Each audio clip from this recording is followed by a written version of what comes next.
두 번째 소주제입니다. 두 번째 소주제는 이제 현실적인 괴리감. 베드로, 야고보, 요한은 그 변화산에서 성부 하나님의 음성을 들었고 예수님이 만왕의 왕 되신다는 영광까지 자신들의 눈으로 직접 보았습니다. 물론 이제 그 구절에서 왕권이라는 단어가 나오진 않지만 그 구절을 상징적으로 해석하면은 예수님이 왕권을 보여주신 거거든요. 하나님이. 그래서 현실의 삶에 돌아왔을 때 근데 우리는 다시금 인간의 한계에 부딪히게 됩니다. 마태복음 17장 14절 16절 한번 같이 읽겠습니다. 그들이 무리에게 이르되 한 사람이 예수께 와서 꿇어 엎드려 이르되 주여 내 아들을 불쌍히 여기소서 그가 간질로 심히 고생하여 자주 불에도 넘어지며 물에도 넘어지는지라 내가 주의 제자들에게 데리고 왔으나 능히 고치지 못하더이다. 아멘. 한 사람의 아들이 이 간질로 심히 고생하여 자주 불에도 넘어지며 물에도 넘어지는데 예수님의 제자들은 능히 고치지 못한다고 예수님께 말하자 예수님은 그 말을 듣고 다음과 같이 말씀하셨습니다. 이것도 한번 같이 읽겠습니다. 예수께서 대답하여 이르시되 믿음이 없고 패역한 세대여 내가 얼마나 너희와 함께 있으며 얼마나 너희에게 참으리요 그를 이리로 데려오라 하시니라. 예수께서 꾸짖으시니 귀신이 나가고 아이가 그때부터 나으니라. 아멘. 예, 아멘. 예수님은 그 아이에게 있는 귀신을 꾸짖으셨고 예수님의 꾸짖음을 들었던 귀신은 그 아이에게 떠나 그때부터 이 간질이 없어져서 건강을 회복하게 되었습니다. 그런데 예수님은 마태복음 17장 17절에서 아이를 고쳐달라고 간구하는 사람에게 믿음이 없고 패역한 세대라고 정의하셨습니다. 이는 단순히 그 사람만 지칭한 것은 아니었습니다.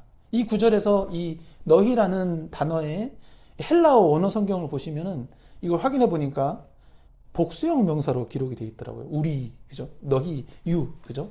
그래서 이 구절에서 너희라는 단어는 예수님 앞에 있는 많은 사람들을 가리키는 것을 확인할 수 있었습니다.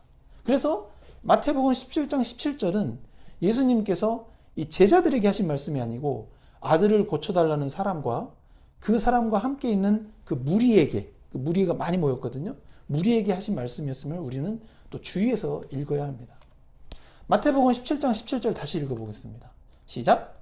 예수께서 대답하여 이르시되 믿음이 없고 패역한 세대여 내가 얼마나 너희와 함께 있으며 얼마나 너희에게 참으리요 그를 이리로 데려오라 하시니라. 아멘. 아멘. 감사합니다.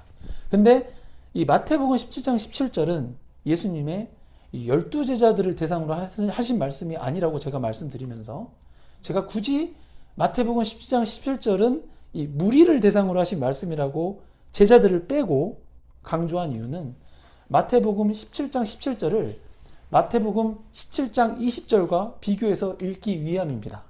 그래서 마태복음 17장 20절과 함께 그 앞 구절인 19절도 같이 한번 읽어보겠습니다. 19절 20절 같이 시작. 이때 제자들이 조용히 예수께 나와 이르되 우리는 어찌하여 쫓아내지 못하였나이까? 이르시되 너희 믿음이 작은 까닭이니라. 진실로 너희에게 이르노니 만일 너희에게 믿음이 겨자씨 한 알만큼만 있어도 이 산을 명하여 여기서 저기로 옮겨지라 하면 옮겨질 것이요 또 너희가 못할 것이 없으리라. 아멘. 예수님의 제자들이 예수님께 물어본 것은 왜 예수님은 귀신을 쫓아내실 수 있는데 자신들은 쫓아내지 못하는가였습니다. 저도 좀 찔리네요. 저도 귀신 쫓아낼 수 있을까요? 하여튼 그런데 그 이유에 대해서 예수님은 제자들이 믿음이 작은 까닭이라고 말씀하셨습니다. 이 마태복음 17장 17절에서 이 무리를 대상으로 말씀하실 때는 믿음이 없는 세대라고 정의하신 반면에 제자들은 믿음은 있는데 그 믿음이 작음을 말씀하셨습니다. 여러분 뭐 당연한 얘기지만 이 믿음이 없는 것과 믿음이 작은 것은 분명히 다릅니다. 믿음이 작은 것은 어쨌든 믿음이 작은 것뿐이지 그 전제로는 믿음은 존재한다는 것을 의미하기 때문입니다. 그러나 제자들과는 달리 예수님이 이 무리에 대해서 말씀하실 때 믿음 자체가 없는 세대라고 예수님은 강하게 정의하신 거죠. 그렇다면 이 부분에서 말씀하신 믿음은 무엇입니까? 이 상황에서는 물론 이제 웨스트민스터 신앙 고백이라든지 뭐 대의리문답, 소요리문답 보면은 믿음의 정의가 굉장히 잘 나와 있습니다. 백과사전식으로. 근데 이 상황에서는 하나님께서 귀신을 쫓아내시고 고쳐주실 수 있는 전능하심을 믿는 것입니다.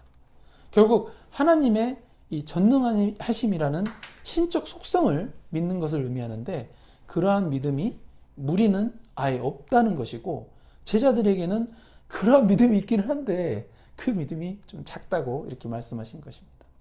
그런데 그 다음 표현이 더 충격적입니다. 한번 같이 읽어보겠습니다.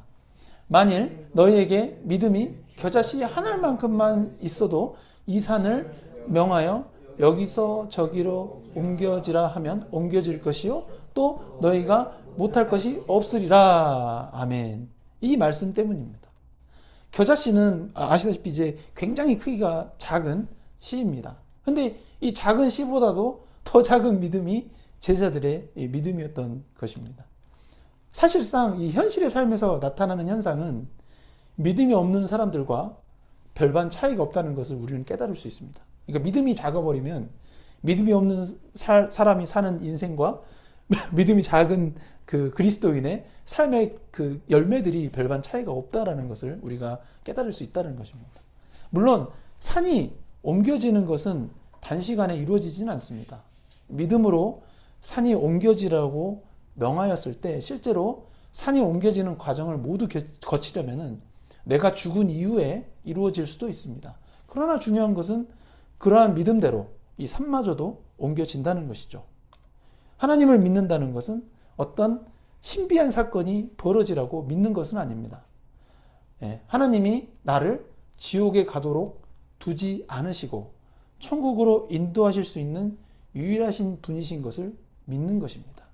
그리고 나를 천국으로 인도하실 수 있다면은 전지전능하신 분이시기 때문에 이 땅을 살아갈 때 내 뜻이 아니고 하나님의 뜻대로 구하면 하나님의 뜻 안에서 무엇이든 할 수 있고 무엇이든 믿음대로 못할 것이 없는 삶을 살 수 있는 것입니다. 할렐루야? 예, 아멘입니다. 근데 우리가 겸손하게 인정해야 되는 부분은 혹시 내가 그 제자들처럼 믿음이 작은 자가 아닌가라는 생각을 해봐야 합니다. 그리고 우리는 예수 그리스도를 구주로 영접하여 믿고 있으므로 믿음이 없는 자는 아닙니다. 믿음은 있는데 그 믿음이 작다면 그 작은 것이 문제인 것입니다. 예수님은 우리에게 믿음이 작은 자가 되지 말라고 가르치시는데 이 말씀은 결국 우리가 믿음이 큰 자가 되라는 것이기도 합니다.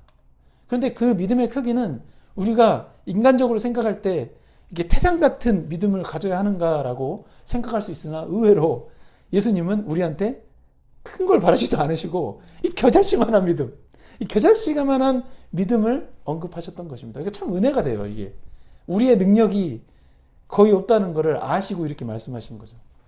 근데 중요한 것은 이 겨자씨가 자라서 큰 나무가 되듯이 우리가 겨자씨 한 알만큼의 믿음이라도 갖게 해달라고 겸손하게 기도해야 하겠습니다.